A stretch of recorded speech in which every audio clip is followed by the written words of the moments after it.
Content que tu sois venu, Simon. I was kissing another boy.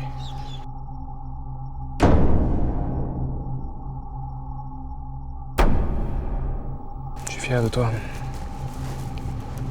Look, we done. Just leave. Go.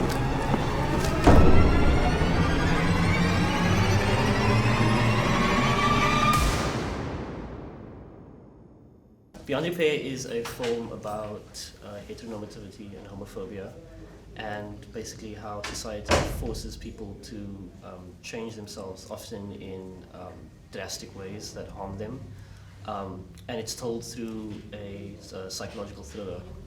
So it's a story about a 17-year-old guy, and he's basically outed as gay, and he's sent to live with his brother, who is meant to change him to become sort of like a straight, functioning member of society.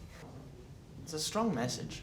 It applies to a lot of different people. Anyone who ever has been victimized or been bullied or forced to be someone who they're not will just they'll be able to relate and understand the character as well. And I mean, the character's journey is about finding out who he is, and that's something most people can relate to. So there will be people who will disagree with what we're trying to say in our message, but a lot of the film is kind of manipulated in a way so that they will see what they want, and then at the end we want to kind of challenge their ideas of what they think, but they'll disagree with us. I mean, that's just how it's going to be, and give them a little fuck you. I'm excited for that conversation. Someone like I want to talk to someone like that. So with the camera department, we brought the aesthetics to life. That's so stupid. Okay, can we do it again?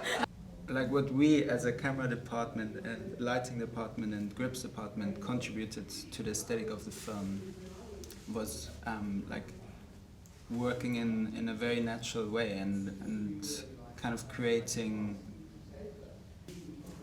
nature with artificial lighting and with artificial things that uses that you don't really recognize in the film. They just seem to be there, and you shouldn't get the feel that a scene was lit or a scene was captured by a camera. It's just we are there with the characters and we follow their story, and that's what we kind of try to do. Beyond Repair's cinematography team was incredible. Not just the third years, but we had a handful of first years and second years who were all really incredible. We had them helping on camera, which shouldn't actually even be accepted with most people, most lecturers. But we won't have that part in the EPK. The film explores, in a way, to what extent people will go to hold on to tradition and to things that they find true and like conventional norms, especially when it comes to things like sexuality and identity that revolves around sexuality. And we show this through means of following the journey of a relationship between two brothers and how they kind of battle trying to understand their own identity and accept one another in their masculine identities as well. What was very important was the relationship, because the film is basically just about two characters and they are brothers, so we had to kind of make sure that that was clear and that it like came through. So like from the first time we see them together, I think it's like established already, like what kind of relationship they have and how they kind of interact with each other.